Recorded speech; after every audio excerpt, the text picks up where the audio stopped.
네, 안녕하세요. 반갑습니다. 안녕하세요. 오랜만에 반갑습니다. 인사를 드립니다.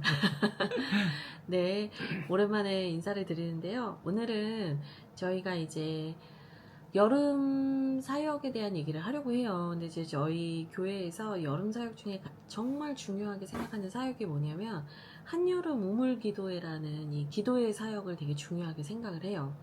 이 8월마다 하고 있는 기도회인데 이제 은혜의 샘이 터질 때까지 우리가 우물을 파듯이 기도에 열심을 내보자 뭐 이런 기도회입니다. 그래서 여름 성경학교라든지 수련회라든지 이런 걸 준비하는 기도회고요. 이제 이 기도회가 끝나면 이제 수련회나 뭐 이런 것들을 떠나게 됩니다. 그래서 사실 저희 교회 성도님들은 이미 기도회 때 은혜를 다 받았다. 그래서 이제 수련회는 쉬러 간다. 뭐 이런 얘기를 할 정도로 저희가 거의 한 달, 뭐 보름에서 한 20여일 정도를 좀 열심히 기도하는 시간을 갖고 있어요. 그래서 이번에는 특별히 한여름 우물 기도회 때 창세기 말씀을 좀 보면서 기도를 하게 되는데 오늘 최병호 목사님께서 그 창세기 개관을 좀 해주시면 좋을 것 같아서 이렇게 영상을 찍게 됐습니다. 목사님, 창세기는 어떤 책인가요? 네, 창세기는요, 간단하게 말하면 모든 것의 시작을 알리는 책이 창세기다라고 할 수 있는 것 같아요. 세상의 시작을 이야기하기도 하고요. 믿음의 시작을 또 알리기도 하는 그쵸. 책이기도 하고요. 또 하나님께서 우리를 얼마나 사랑하는지를 알려주는 그 사랑의 시작이 바로 창세기가 아닌가 그런 생각을 좀 해봅니다. 그래서 전체적으로 보면 하나님의 구원의 계획의 시작이 바로 태초부터 시작되었다. 그걸 알려주는 게 창세기다라고 할 수 있는 것 같습니다. 네. 그러니까 창세기라는 책이 66권 성경의 맨 첫 번째 있는 책이기도 하잖아요. 그러니까 성경을 여는 책이기도 하면서 동시에 하나님 나라의 그 뜻을 이렇게 계시하는 첫 번째 책인 거죠. 그래서 이 창세기 말씀을 좀 보게 될 텐데 창세기가 좀 분량이 많잖아요. 맞아요. 50장까지 있잖아요. 그때 이제 많은 분들이 이제 나 이번에는 좀 열심히 통독해 볼 거야 하면서 시작을 하다가 이게 장수가 거듭될수록 이렇게 포기하시는 분들이 있는데 이 창세기를 어떻게 읽어야 이 50장을 재밌게 읽을 수 있는지 좀 팁을 주실 수 있을까요? 네, 창세기는 사실 뭐 50장이다 보니까 뭐 끊는 방식이 다양한 것 같아요. 그래서 뭐 크게 두 개로 좀 나눠서 보자면 이제 하나님께서 천지를 창조하시고 나단과 하와를 통해서 이제 죄의 문제가 시작이 되고 그로 인해서 이제 하나님께서 만드셨던 에덴 동산에서 이제 쫓겨나게 되고 그러면서 이제 셈, 함, 야벳, 노아까지 이뤄가는 그 원역사라고 하는 스토리가 가지고 있는 그 이제 11장까지의 내용을 이제 하나의 그룹으로 묶을 수 있다면 그 마지막에 보면 이제 아브라함의 이제 족보가 시작이 되면서 믿음의 조상에 대한 이야기가 나오거든요. 그래서 12장이 시작이 되는데 그 믿음의 조상이 이제 아브라함이 어떻게 해서 이제 앞으로 일들이 어떻게 진행될지를 보여주는 12장부터 마지막 50장까지가 아브라함, 이삭, 야곱, 요셉 이렇게 믿음의 4대 족장 이야기를 다루고 있습니다. 그래서 크게 나누면 그렇게 11장까지의 내용과 12장에서 마지막 장까지 이렇게 두 개로 좀 나눠서 보면 조금 더 쉽게 구분해서 볼 수 있지 않을까 또 그런 생각을 좀 해봅니다. 네, 그래서 제 목사님께서 되게 좀 전문 용어 얘기하셨어요. 그러니까 1장부터 11장까지는 원역사, 그러니까 어떻게 세상이 시작됐고 하나님께서 인간을 창조하셔서 그 인간과 하나님의 관계 설정이 어떻게 됐는가 이 기초적인 얘기를 해주는 원역사가 나오고 12장부터 50장까지 족장 시대, 족장의 역사들이 나오는 건데요. 그러니까 쉽게 말하면 원역사에서는 뭘 말하냐면 하나님의 신실하신가 인간의 죄 그리고 인간의 무지 그리고 인간의 불능 그러니까 하나님의 뜻대로 살고 싶은데 살 수 없는 그 상태를 이제 불능이라고 하잖아요.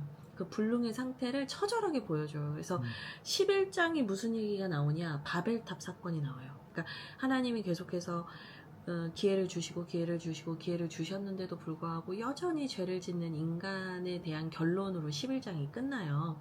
그러면서 12장에서 시작되는 게 아브라함을 콜링하시는 부르시는 이야기인데 이 12장부터 하나님께서 이 믿음으로 말미암아 구원받는 인생의 이야기를 보여주시는 거죠. 그래서 다 죄인이고 다 지 맘대로 사는 이 와중에 하나님의 뜻대로 하나님의 말씀대로 살려고 몸부림치는 한 사람의 인물을 이제 포커싱하는 거예요.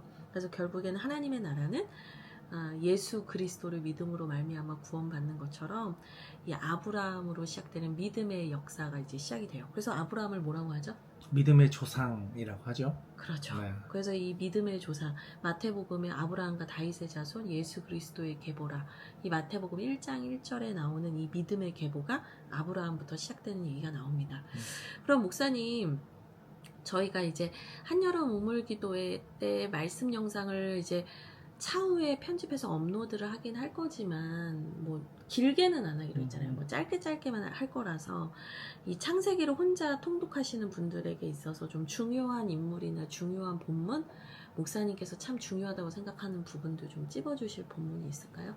사실 뭐 한 인물당 중요한 구절들이 다 나오는 것 같아요. 아브라함에게는 12장이 아마 가장 중요한 부르심을 받는 장면, 이제 그런 장면들이 또 등장하고 이삭, 야곱, 요셉 이렇게 다 나올 텐데, 저는 요셉의 이야기에서 보면 이제 형들이 자기를 팔아서 이제 억울하게 이제 팔려가게 되고, 또 종으로 가서 또 억울하게 누명을 쓰고 감옥에 가게 되고, 그래서 이제 그 모든 이야기가 마무리되는 이제 50장쯤 가보면 이제 마지막 아버지가 돌아가시고 이제 자기의 삶을 돌아보면서 이제 형들을 보복할 수 있는 상황이 되었을 때쯤 오히려 그들을 그 원수를 갚는 게 아니라 오히려 하나님께서 나를 먼저 보내셔서 나의 가족들과 이스라엘 백성들을 살리기 위해, 구원하기 위해서 하나님께서 나를 보내셨다라고 하는 고백을 하는 장면이 있는데,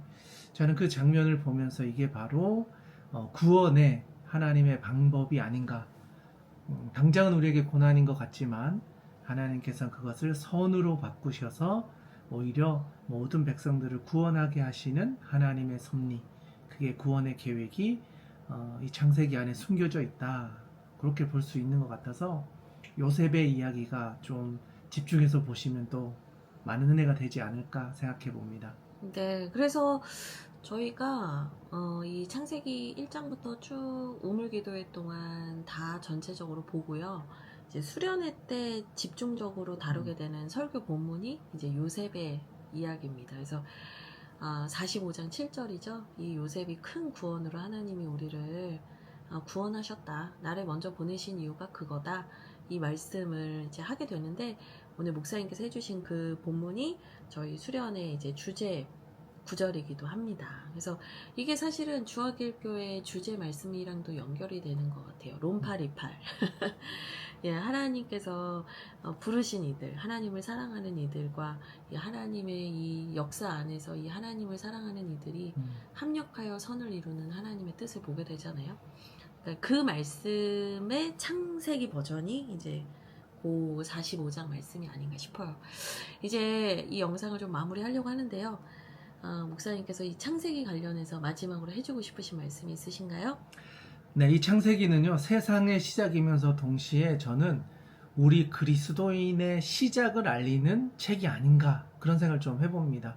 나의 존재가 어디서부터 시작되어야 되고, 그 존재가 하나님과 연결되어져야 우리가 어떤 존재인지를 알게 되고, 그때부터 비로소 나의 삶의 이유, 내가 어떻게 살아가야 되는지에 대한 비전과 소명을 또 발견하게 되고, 또 그 과정 가운데 많은 고난이 있지만 끝까지 믿음을 지키면서 그 길을 가야 하나님께서 주시는 은혜를 누리게 되고, 마지막 우물을 끝까지 파냈을 때 또 하나님 우리에게 주시는 그 놀라운 축복을 경험하게 되는 그 역사가 이 창세기 안에 담겨져 있는 게 아닌가 생각해 봅니다. 네, 목사님 말씀 들으니까 갑자기 마지막에 이삭도 생각이 나네요. 예, 에색, 신나, 르호봇, 결국엔 부엘세바를 얻는 이삭의 이야기도 창세기에 있습니다. 그래서 여튼 하나님의 사람들의 이야기, 실패했던 사람들, 그러나 또 그럼에도 불구하고 하나님을 끝까지 붙들기 위해서 몸부림쳤던 사람들의 이야기를 보면서 우리가 살아가야 하는 모습은 어떠해야 할까, 여러분들이 많은 은혜 받으셨으면 좋겠습니다. 그러면 오늘 영상은 이것으로 마칠게요. 감사합니다. 네, 우리 한여름 우물 기도에 함께 해주세요. 안녕. 안녕.